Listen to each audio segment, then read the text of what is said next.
Hey there, it is 501, week number 2. Welcome. Good to see you. Let's jump right in. There's a bunch of little things I want to walk you through.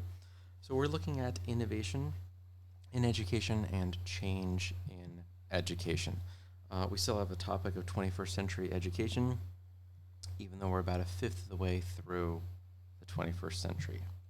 So, my goodness, if we haven't figured out by now, we're in trouble. But that is why you are here and why I am here. So, you're continuing your readings. You're looking at chapter 2 of the Sir Ken Robinson book. In addition, there are 3 videos looking at Prensky, Wagner, and Robinson. You've been reading about Sir Ken Robinson. You've hopefully watched his TED Talk. If not, do schools kill creativity?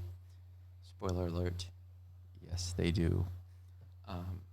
Fantastic talk, really, really good TED Talk. Prinsky and Wagner are also big names talking about change in education. Shorter videos, so take a look at those, and those are actually going to connect. If we can jump ahead to your group project, it's a small one, so don't worry too much. There's a couple different group assignments because a big thing we should be having our students, like our K-12 students, doing is collaborating more. We have the tools, and we know that like life requires us to collaborate, and so you as student with your student hat on need to be collaborating also.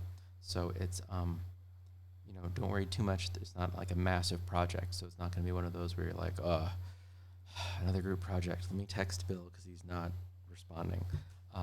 It's a pretty light lift. So of those 3 videos in that top section, you're going to create a Venn diagram comparing and contrasting Prensky, Wagner, and Robinson. You're going to be in groups of 3 or 4. You're going to use Google Drawing. There's a template on the Google Doc that explains it. So you're going to do that and submit that. And that ties in with the beginning of week 2 with those 3 videos.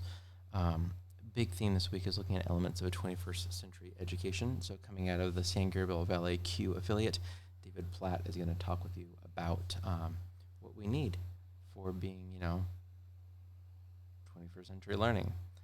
So he has a great take. He's getting into a short video. The next thing you're going to see in week 2 are 5 videos. It is a playlist. Lost that word for a moment. A playlist. So if you're not familiar with how to use Twitter with your educator hat on, I'm talking a lot about hats these days. I don't know what that's about in this video. If you're new to Twitter as a professional educator, please watch those 5 videos. If you've been using it pretty solidly as an educator and you got it locked in, feel free to skip those. The funny thing is I was looking at, using Twitter as an educator and had forgotten a video I had made a while back. So mine is one of the videos that actually ended up being embedded in this playlist, which is kind of funny. So you have that. You have a quick little checklist. There is a threaded discussion. Again, it really ties in with chapter 2 and how Sir Ken Robinson kind of views what education is now. It's like the industrial model, the factory model, the churning everybody out as though they are robots that just need to put this knowledge in that brain, put this knowledge in that brain, going down an assembly line. And so, read through most, hopefully all of the chapter by the time you get to your Thursday initial response in week 2. Do you agree with that industrial model about schools as factories? And then just kind of explain it a little bit. I think this is one of the more interesting threaded discussions. As a reminder, you have 2 replies by Sunday night before midnight. And so instead of just being yes, I agree, kids matter, those can really dig into it. So get that initial post done by Thursday. And then at the end of the week, you have your social media starter kit. Be sure and go through the rubric. There's some bullet points on the Google Doc that walk you through it. The big goal is just to have a professional Twitter account for you as an educator. And it needs to look like it's an actual human, right? So adding profile photo, header, customizing the theme so it's not just the default one. Get a username that makes some sense. Add some hashtags to your biography. So if you are a math teacher, you'd probably want the hashtag MTBOS, MTBOS, which actually stands for Math Twitter Blogosphere, which is like one of the weirdest acronyms, and yet there it is. Like, math teachers need to have that in their bio. You know, if you are already pretty involved in Q, you could add the hashtag WeAreQ. You know, for me as a tech director, I might put like Q admin. Yeah, lots of varieties of doing that. And then you're going to follow a handful of educators, at least 20 educators, and feel free to follow and unfollow as you kind of get to know people. And if you know, agree with what they do or don't share, or are comfortable with what they are or not sharing and kind of who they are. That's the big thing. And then you're going to just start kind of sharing some content. So that is all. Those 5 videos will walk you through what that looks like. It's pretty straightforward as far as weeks go. Just make sure you're connecting with your groups.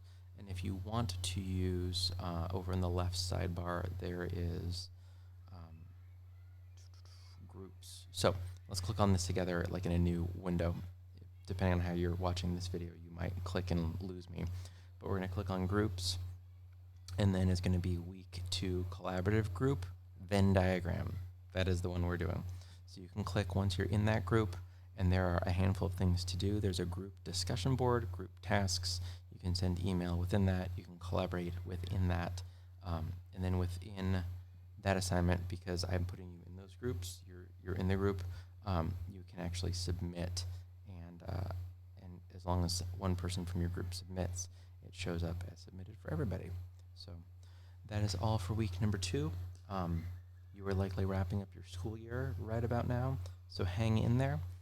Depending on where you're watching this, our school has about 10 more days left with students and a few days of meetings, and then teachers and students are off. Depending on your role, maybe you are off of teaching and you can focus, 100% on this course, not 100%. But you don't have to do the work-life balance as much. It can be just the work-student life, but then just student life balance.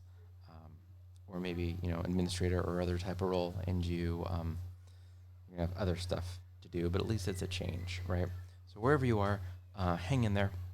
I like to tease that it's 100 days of May. Not sure if it feels like that for you, but it definitely feels like that for me. So happy week 2. If you have any questions, reach out, and look forward to seeing what you have to share.